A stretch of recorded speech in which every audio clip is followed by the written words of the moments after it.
everybody, it's Angie and welcome to Hot and Flashy. How are you today? I am doing really well. It is a freezing cold day here in New England. My gosh, it's like 7 degrees out. There's a snowstorm. It's all icy and crazy. I don't know. How's the weather where you live? I hope you're somewhere sunny and warm because it is chilly here. But anyway, I am here today to do a review of Olay Regenerist Micro-Sculpting Cream. A woman at a marketing company in New York sent it to me a couple of months ago, and she sent me the cutest little gift package that came with it. It was like an 80s themed gift pack. It had a gold lame backpack. You may have seen me open it. It was like a mystery box. I was so excited, and out popped this product. This is a product that I have actually been using for about, I don't know, I want to say 7 or 8 years already, and I love this. This is a brand new reformulation that was released, I think, in January of 2013. So it's been out for almost a year now, the reformulation, and it looks so similar to the other one packaging-wise that you might not even know that it was reformulated if you use this. It said in 4 weeks it was going to make me look 10 years younger, or up to 10 years younger. So I suppose it could be between a minute younger and 10 years younger. So I was all excited about that, although, you know, I'm always kind of skeptical about the big claims. And what else did it say? That my skin was going to be moisturized, that I was going to see fewer fine lines and wrinkles, and that my skin was going to be firmer and more lifted.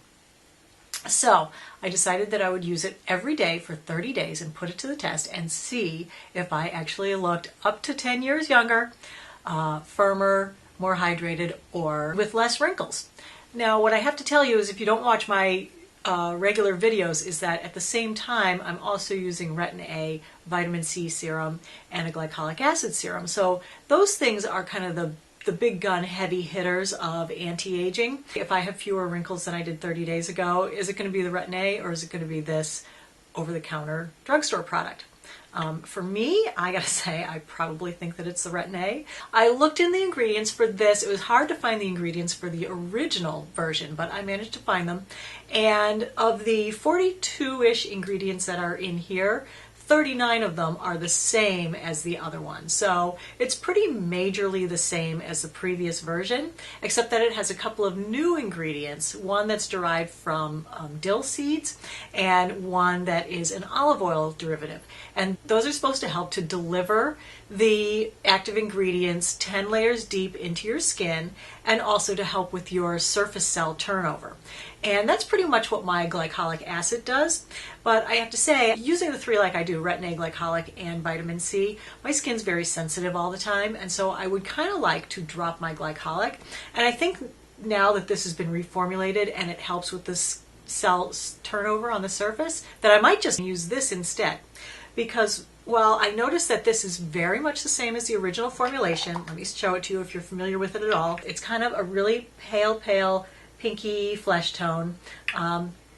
It has a very light odor. You know, I'm not big into things that smell, and so this has a little bit of fragrance added. It's a little flowery, but it dissipates right away when you put it on.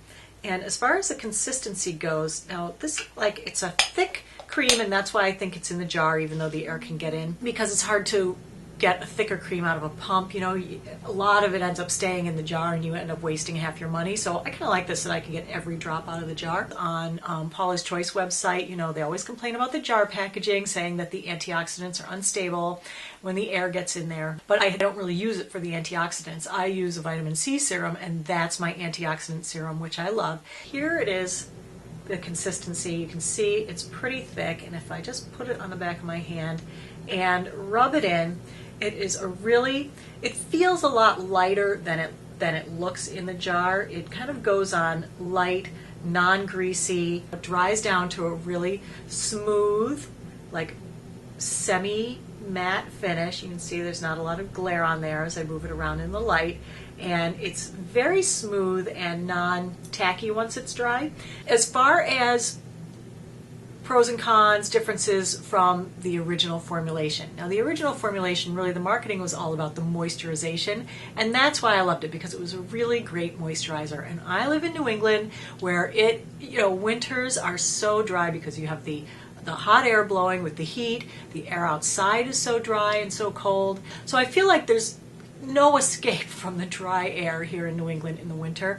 And so this was really my go-to winter moisturizing cream, and it really kept my skin nice and soft and supple and not dried out looking all winter long, and I used it every night. What I noticed first thing right away when I started using it is that when I woke up in the morning, my skin was soft like a baby's bottom, and it was really great. So now that I got this one, I continued to use it, only I switched it to the morning, which is when I would use my glycolic, and I dropped the glycolic.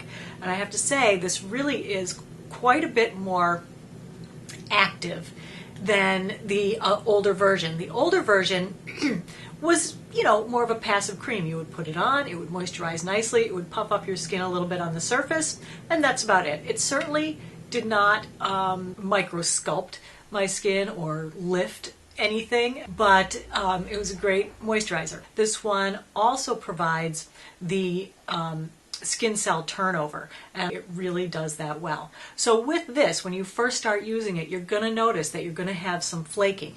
It doesn't mean that your skin is dry per se, it just means that you're having a lot more surface turnover.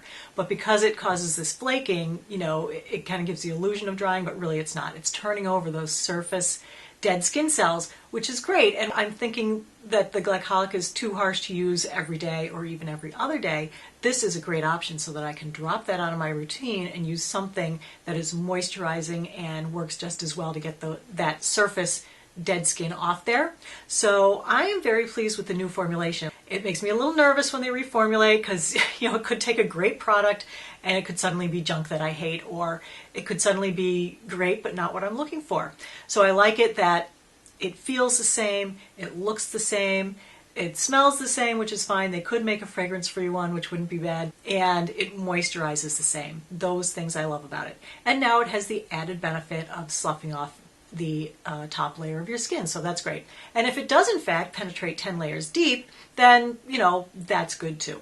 I can't testify to that. I wish I had like a little calibration device so that I could see how deep this stuff was going into my skin, but I don't.